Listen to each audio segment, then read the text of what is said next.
All right, well, welcome back to our second edition of our Spring to Success series. We have going this first full week of the spring semester. Today we have our guest, Jessica Watson, who is our WCARES Program Coordinator and Student Retention Specialist. And what that title means is that she works with students who might be struggling with time management, stress management, or any type of issue that might be affecting their academic success. Today she's here to talk with us about time management. So I'm going to let Jessica take it away. Awesome. All right. Hello, everyone. Thanks, Michelle, for that introduction.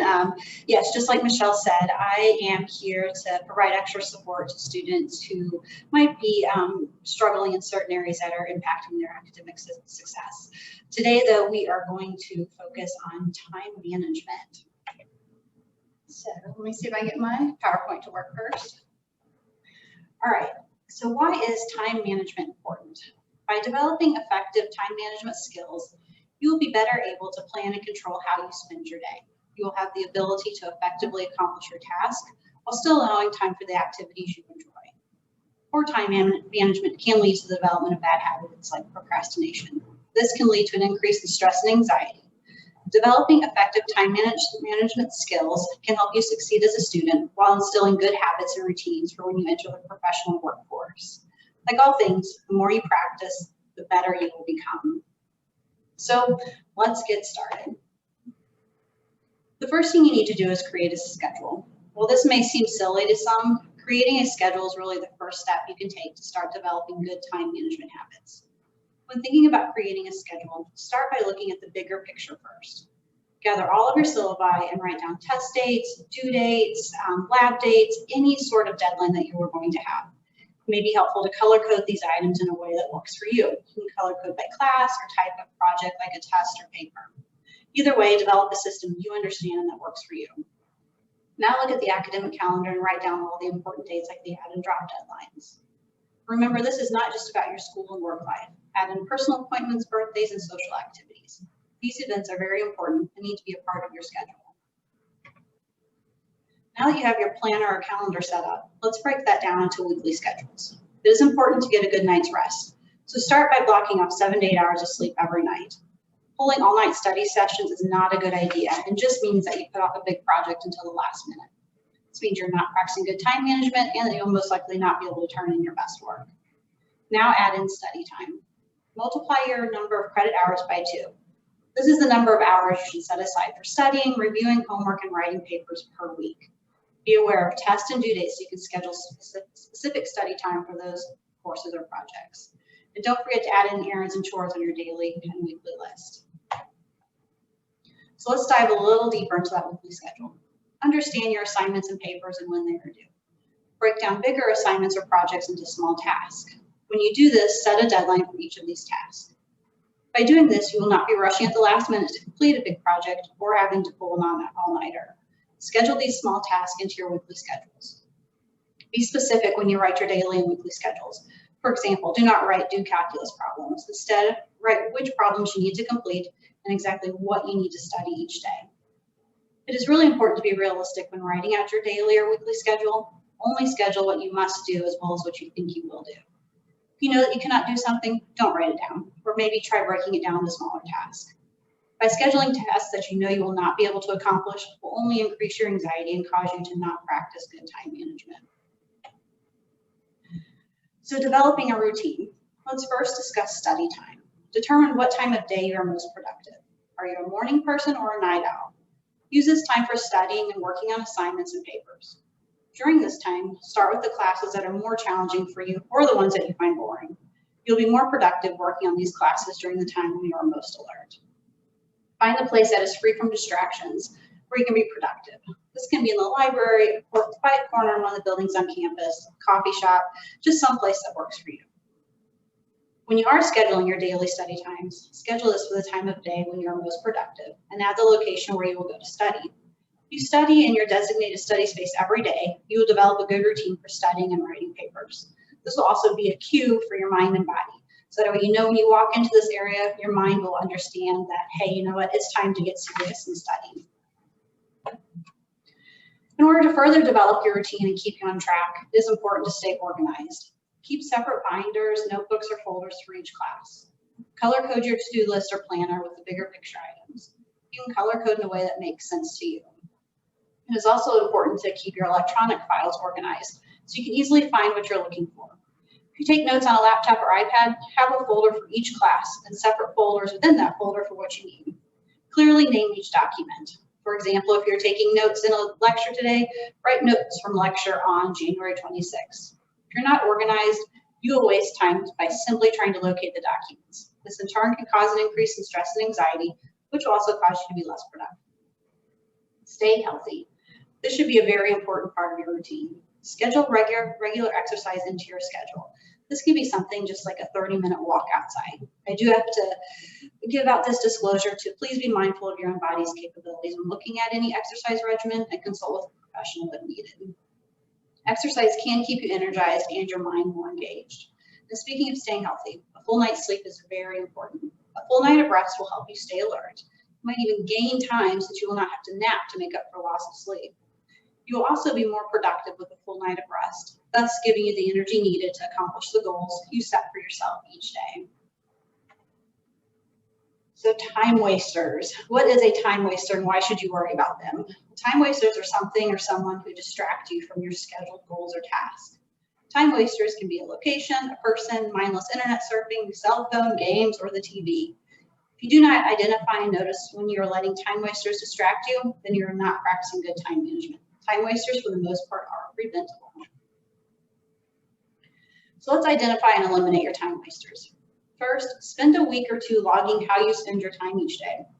You're probably thinking, why do I need to do this? This is just going to take more of my time. Well, by identifying your time wasters and how much time you actually lose because of them, you will better be able to manage your time and complete a more accurate daily and weekly schedule. Keep a dedicated notebook or journal with you for a week and record the start and end times of your task and what those tasks were. Remember to be honest. If you spent 20 minutes on Instagram, write that down. So let's start thinking about a few ways to eliminate time wasters in your schedule. You can temporarily turn off the Wi-Fi on your computer or phone. This will keep you from mindlessly surfing the internet or from getting emails. You can also turn the alerts on your phone off, silence your phone, and put it away. Also take note of your study area. Are there distractions in your designated spot? If you answer yes, then it is time to find a new study spot and get to work. Another way to help manage your time wasters is to be specific when creating your daily task list. Write down exactly what you need to research or exactly what you need to study. If you know what you need to do, it is easier to start working instead of trying to think about what you need to work on. This can lead to procrastination and you falling victim to your time wasters. It is also helpful to set a timer for the amount of time you need to spend researching or writing or studying. This will help you stick with your plan. One last thing, schedule time for your time wasters. This may sound silly, but it is not. If you love watching an hour of your favorite TV show every day, schedule time for it. Give yourself the freedom to spend on your time wasters. This is a reward for completing your task. Chances are you might even get more enjoyment out of your favorite time wasters since you will know you've already completed your goals for the day. So let's talk about some tools for time management. First, you have to determine if you prefer paper or electronic. If you prefer paper, buy a planner. These often come with weekly and daily schedules. You can also create a yearly calendar with task lists on Microsoft Word and then print them out. Whatever form of paper format you choose, carry it with you so you will always be able to record information like due dates. If you prefer electronic format, use a calendar app like Outlook or Google. Create a weekly schedule and digital to-do list. There is an app for literally just about everything. No matter what format you choose, remember to update your bigger picture yearly items, as well as your daily or weekly schedule. You can use your phone as an effective time management tool. Chances are you're carrying it with you everywhere anyway, so why not make it useful? Set reminders in your calendar. Research the best apps that will block social media and other distractions during your scheduled time, study times. But remember, your cell phone can also be a time waster, even though you're using it as a tool. So remember to put your phone away and turn off the alerts during your scheduled study time. If you get distracted, you will not be able to stick to your routine, thus putting you back into a cycle of poor time management. Another thing to remember is don't be afraid to say no. It is okay to tell your friends or family you just can't talk right now and that you will call them back. They should be understanding and supportive of you. And pay attention to your own internal signals when studying or writing.